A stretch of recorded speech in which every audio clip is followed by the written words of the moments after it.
से लड़ता रहूंगा। पीछे हटने वाले हम परिवार के एक वंश भी जिंदा रहेगा तो भारतीय जनता पार्टी के मुकाबले में अपना कुर्बानी देने के स्तर तक भी वो इनके खिलाफ, इनके जुल्म के खिलाफ लड़ता रहेगा। संकट की इस घड़ी में हम आप लोगों से मदद मांगना। अब तो जनता जागल बिया कि नेखे जागल भैया। ई परीक्षा देत देत एक बेर, दू बेर, तीन बेर, कई बेर ठगैला आदमी तो जगला कि ना जगला। तो इस सरकार के बदले के चाहिए कि ना बदले के चाहिए। 11 अरब रुपया, 11 अरब रुपया देश के खजाने से निकाल के इस गोदी मीडिया को विज्ञापन के लिए दिया है भारत सरकार ने। तब आज का भइल बा, आज एंकर जो होला सो पत्रकार उ जहाजिए लेके उड़त हो सो जिला जिला का तो सर्वे करे गई बन।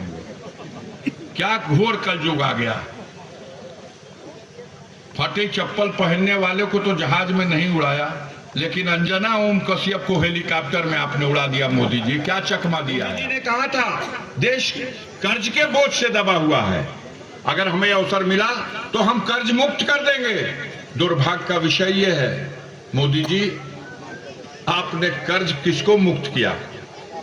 भारत को तो कर्ज मुक्त नहीं किया। भारत पर 49 लाख करोड़ रुपए का कर्ज था। मोदी जी आपके 10 साल के शासन में कर्जा भरा नहीं गया, कर्जा और बढ़ा लिया गया और आज वो भारत के ऊपर कर्ज जो 49 लाख करोड़ था वो 205 लाख करोड़ रुपया हो गया।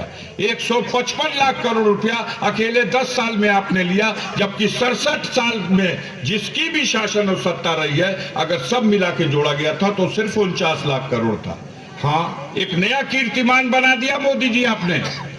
दुनिया के किसी देश ने ना बनाया होगा, न भारत ने कभी कोई प्रधानमंत्री ऐसा किया होगा।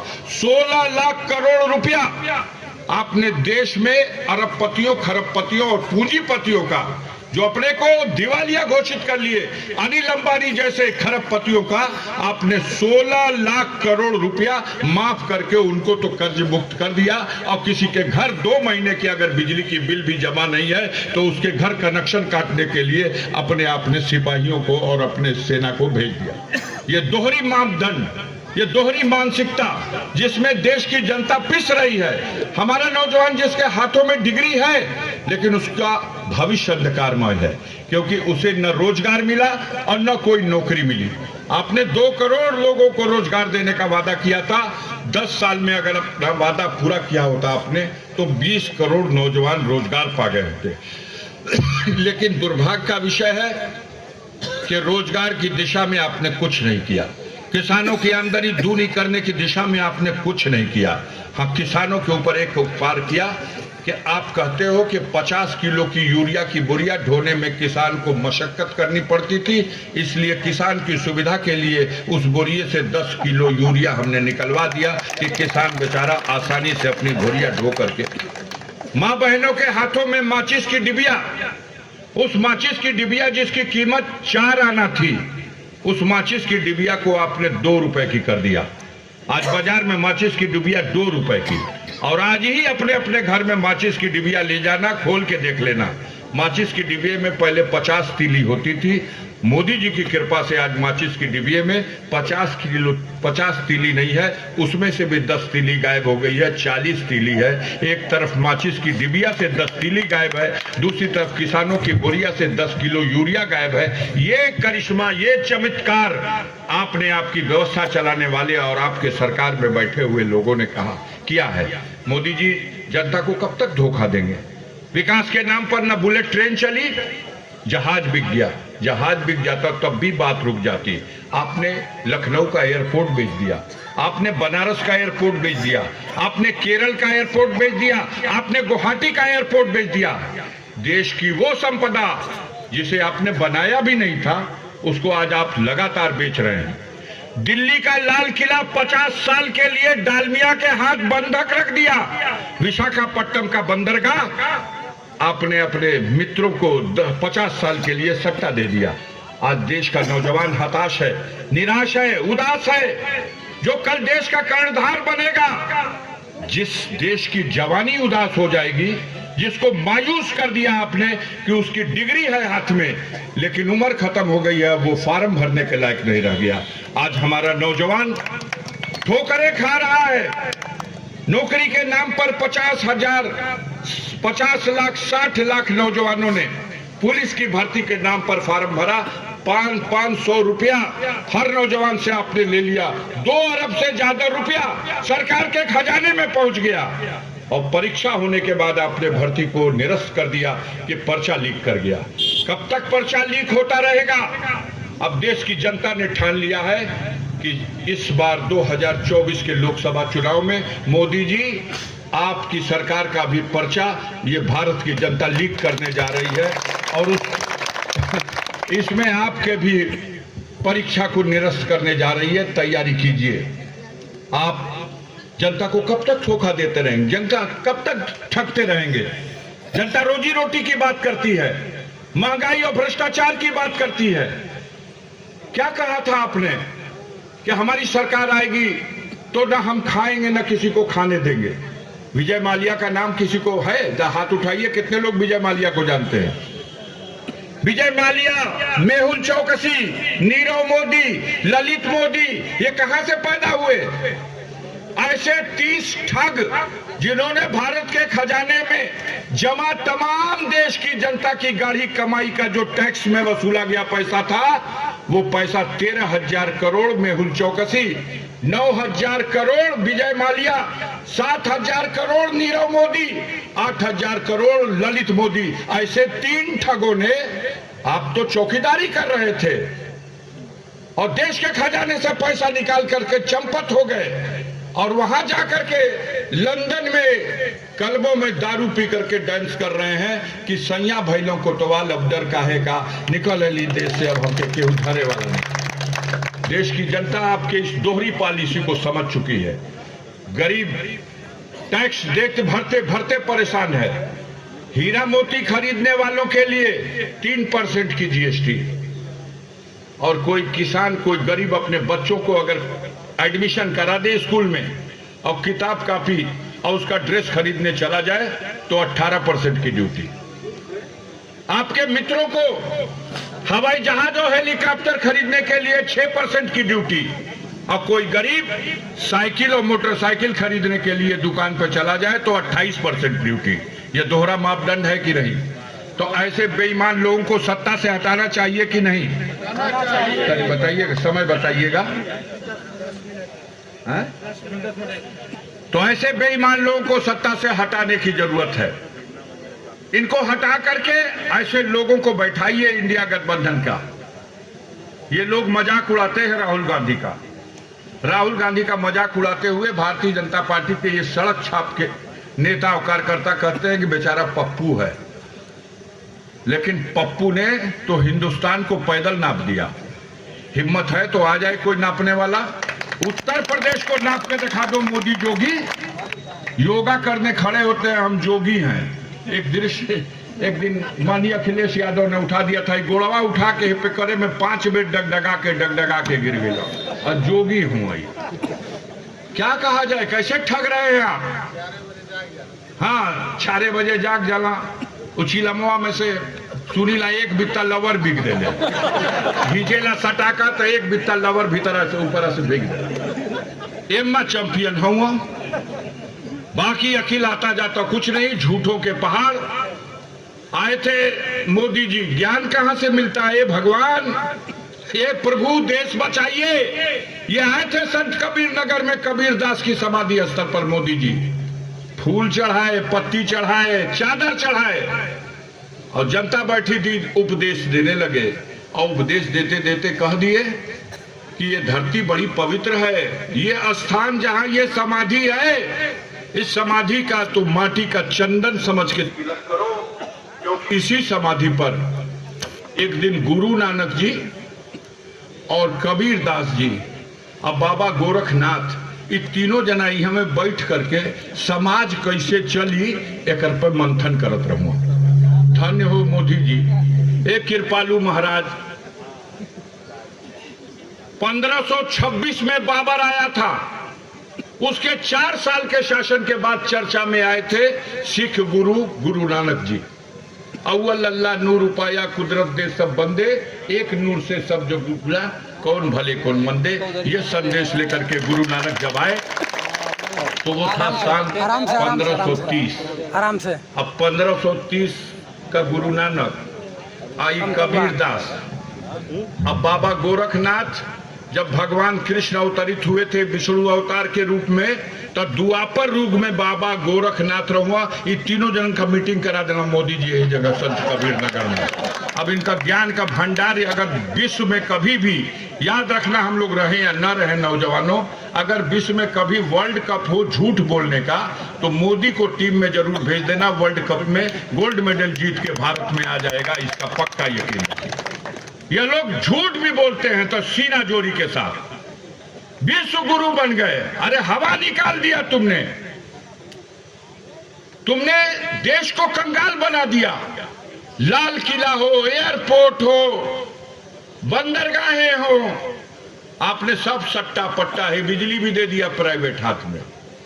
हम आवत रही रास्ता में खुर्शीद भैया भेटा गए विधायक जी, कहला कि मोदी जो बेचले बड़ा तो कुल तो बतावत हुआ, अब मोदी जी जो किनला हूँ काहे देखा बतावत। हम कहली बता दो भैया का किनला, हमके तो लोगते नहीं कुछ किनला हूँ बड़ा बेचारू कि बिलवैले बड़ा खाली। तई कहना कि ना ही खियाल करी, हमके नहीं खियाल पड़। तई कहना कि देश का मीडिया के मोदी किन ले बड़ा। हम कहली हाँ ये पक्का बात बा। आगे देश की जनता जान गई है, चैनल बदलत बदलत आदमी औजा के बंद करते थे। टीवी या कितना जाने टीवी की देखल छोड़ देले बड़ा, ब्लड प्रेशर बढ़ जाता, शुगर हाई हो जाता। इतना झूठा ये हद है। झूठा समाचार। अब आज ले तो ये रहल है भैया कि हेलीकॉप्टर से देश का प्रधानमंत्री आता था या मुख्यमंत्री आता था तो जनता भीड़ देखे, आधा जनता चल जाए हेलीकॉप्टर में देखे। लेकिन ये कलयुग आ गया, घोर कलयुग। इनमें ये जनता की गाढ़ी कमाई का कितना दुरुपयोग हुआ है। 11 अरब रुपया, 11 अरब रुपया देश के खजाने से निकाल के इस गोदी मीडिया को विज्ञापन के लिए दिया है भारत सरकार ने। तब आज का भइल बा, आज एंकर जो होला सो पत्रकार उ जहाजिए लेके उड़त हो सो जिला जिला का तो सर्वे करे गई बन। क्या घोर कलयुग आ गया। फटे चप्पल पहनने वाले को तो जहाज में नहीं उड़ाया, लेकिन अंजना ओम कश्यप को हेलीकॉप्टर में आपने उड़ा दिया मोदी जी। क्या चकमा दिया है आपने, क्या धोखा दिया आपने।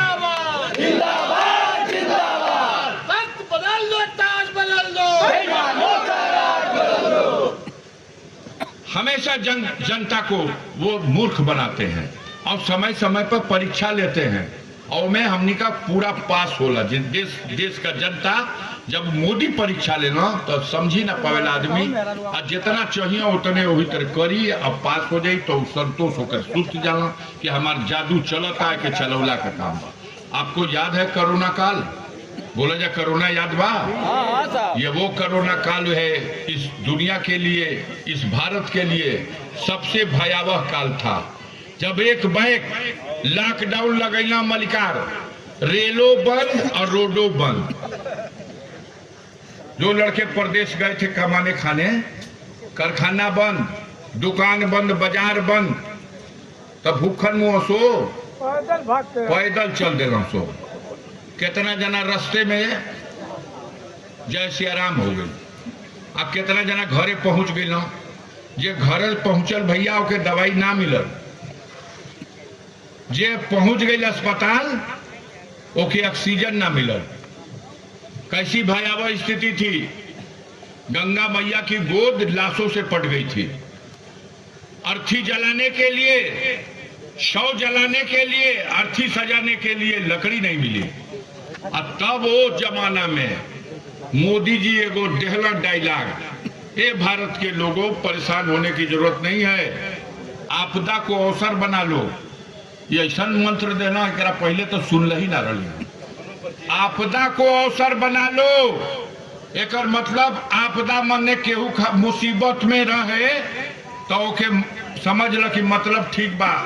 हम तो आज तक यही देखे थे कि बाढ़ आ जाए तो कोनो टीला होखो, कोनो पेड़ होखो, ओ पे सांप, छछुंदर, नेउला आदमी सब चढ़ जाए, केहू केहू के ना डसेला। लेकिन मोदी ने कहा इस देश में कि अवसर बना लो, आपदा को अवसर, संकट की घड़ी को भी अवसर बना लो। ये डायलॉग बोलला के एक हफ्ता के बाद एगो चमत्कार करे खातिर कहला कि देखा जा हे तारीख के हेतना बजे नहा धो के जकरा पास छत होके उ चढ़ जाओ छत पे, जकरा पास छत ना होके उ चढ़ जाओ खपड़ा पे, आ जकरा पास कुछ ना होके वो अपन द्वार पे खड़ा होकर के आ खूब सम घंटा थरिया बजैया जा, तिरछे कोरोना भाग जाई। याद पड़ता कि नहीं पड़ता? बजल रहे ना ये गाँव में, बहुत चबक के बजल रहे। बताओ तो आदमी, मैं पीटते रह गई ना, कितना आदमी एक घंटा पीटत रह गई ना कि लवट ना आवे रास्ता में मिले। एलियास का पीट दो, भले थरिया टूट जाओ फट जाओ। अच्छा भैया, आज का ठाए ठाए ठाए ठाए ठाए बजा, कोरोना भाग गई। बोले जब भागल थरिया बजौला से भागी। ओकरा बाद एक दिन कहलस कि जितना बत्ती जरत होके, दियो ना जरे के चाहिए, ललटेनियो ना जरे के चाहिए, और रडो ना जरे के चाहिए, बल्बियो ना जरे, कुल बुता दे जा, आ खाली मोबाइल का ओमे स्विच ऑफ कर जाओ के भगजुगनी मती, कोरोना भाग जाए। ये मूर्ख जनता की परीक्षा लेता है कि जैसे हम कहेंगे अगर वैसे ही जनता कर रही तो मेरा जादू अभी चल रहा। तो अब तो जनता जागल भी या कि नहीं जागल भैया, ये परीक्षा दे देते एक बेर दू बेर तीन बेर कई बेर ठगैला आदमी तो जगला कि ना जगला। तो इस सरकार के बदले के चाहिए कि ना बदले के चाहिए? बोला इस सरकार को बदलिए साथियों। यह जालिम जुल्मी सरकार है, जो इसका विरोध करता है उसको मिटा देने पे आमादा हो जाती है। आप देखिए, अरविंद केजरीवाल आम आदमी पार्टी का नेता और दिल्ली का मुख्यमंत्री जेल डाल दिया गया। दिल्ली का उप मुख्यमंत्री मनीष सिसोदिया जेल में है। झारखंड का मुख्यमंत्री शिबू सोरेन, हेमंत सोरेन जेल में है। पकड़ पकड़ के जेल अफजाल अंसारी को भी तीर्थ यात्रा पे 90 दिन के लिए भेज दिए सब जेल। पता बा कि ना बा? हमारो खातिर ठीक से भइल बा। और सिर्फ इसलिए कि आप क्यों विरोध करते हो? वो चाहता है कि मैं अन्याय करूं, आप रोइए भी मत। और हमारे परिवार के साथ जो जुल्म और जबर हुआ है, इसकी उत्तर प्रदेश में किसी के साथ मिसाल नहीं मिलेगी। ये जुल्मी जुल्म भी ढाते हैं और आंसू भी नहीं निकलना चाहिए, आप घुटने पे आ जाएंगे। लेकिन साथियों, हम उस परिवार के सदस्य हैं जिसने अंग्रेजों के जुल्म का भी विरोध किया था। हमारे परिवार के 12 लोग अंग्रेजी हुकूमत के खिलाफ भी आंदोलन में जेल गए और उनकी कुर्बानियों का परिणाम है कि देश आजाद हुआ। हम उस परिवार के सदस्य हैं जिसने देश की सीमा की रक्षा में भी कश्मीर को बचाने के लिए हमारे पूर्वज थे ब्रिगेडियर उस्मान साहब, जो नौशेरा बॉर्डर पर शहीद हो गए और उन्हें महावीर चक्र मिला। अब आप हमको डरा रहे हो। हमारा छोटा भाई मुख्तार ये बैठा हुआ है, उसका छोटा बेटा उमर बिन मुख्तार, खड़े हो जाइए। हमारे हौसले को तोड़ने के लिए, हमारे परिवार को बर्बाद करने के लिए इन जुल्मी सरकार ने कुछ छोड़ा नहीं है साथियों। लेकिन हम लोगों ने भी सौगंध खाई है, हम इस जुल्मी सरकार से तब तक लड़ते रहेंगे जब तक ये गरीबों पर जुल्म और अत्याचार करती रहेगी, और कभी इसके सामने जीते जी घुटना नहीं टेकेंगे। ये मेरा संकल्प है, ये मेरा जनता से वादा है। इनकी जेसीबी मशीन हमारी जड़ खन रही है। खनते खनते खनते खनते 5 साल में फार्म हाउस गिरा दिया, घर गिरा दिया, स्कूल गिरा दिया, दुकानें गिरा दी, होटल गिरा दिया, अपने समझ से बर्बाद कर दिया। लेकिन कहते हैं कि अभी झुराइल ना, एक जड़िया नीचे कटल। पूछा थो कि जड़िया कहाँ बा? हमने कहा हमारी जड़ गाजीपुर की गरीब जनता हो, जिसको तुम्हारा बाप भी नहीं खोज सकता। और साथियों, आपका आशीर्वाद मिलता रहा तो इन जुल्मियों को हर मोर्चे पर लड़ता रहूंगा, हर तरह से लड़ता रहूंगा। पीछे हटने वाले हम परिवार के एक वंश भी जिंदा रहेगा तो भारतीय जनता पार्टी के मुकाबले में अपना कुर्बानी देने के स्तर तक भी वो इनके खिलाफ, इनके जुल्म के खिलाफ लड़ता रहेगा। संकट की इस घड़ी में हम आप लोगों से मदद मांगने आए हैं, सहयोग मांगने आए हैं, आशीर्वाद मांगने आए हैं। 1 तारीख के मतदान के दिन फैसला कर दो, उस बटन पर, साइकिल के निशान पर इस तरह से कर दो कि मोदी की आंख से भी लुत्ती छटक जाए कि गाजीपुर की जनता की ये बगावत है जिसने जुल्म ढाया। पहले जो जेसीबी चली उसका जवाब दिया था विधानसभा के चुनाव में, 7 की 7 सीटों पर सफाया हो गया, पूरे पूर्वांचल में सफाया हो गया। और इसी तरीके से लोकसभा के चुनाव में भी आज भदोही में हार रही है भाजपा, आज जौनपुर में भाजपा आ रही है, मछली शहर में भाजपा आ रही है, आज आजमगढ़, लालगंज, बलिया, घोसी, गाजीपुर, चंदौली सारी सीटें भाजपा आ रही है। और बनारस में भी इनकी नींद हराम हो गई है। हो सकता है कि बनारस की सीट पे भी कोई चमत्कार हो और मोदी को भी पराजित होकर के बनारस से लौटने पर मजबूर होना पड़े। हम आपसे अपील करते हैं कि गाजीपुर का बच्चा अपने घर का कोई इंसान अगर बाहर कोई नौकरी रोजगार के सिलसिले में गया है उसको भी बुला लीजिएगा और एक एक आदमी साइकिल का बटन दबा करके गाजीपुर में एक इतिहास बनाइएगा। जय हिंद, जय भीम, जय भारत, जय समाजवाद। नमस्कार।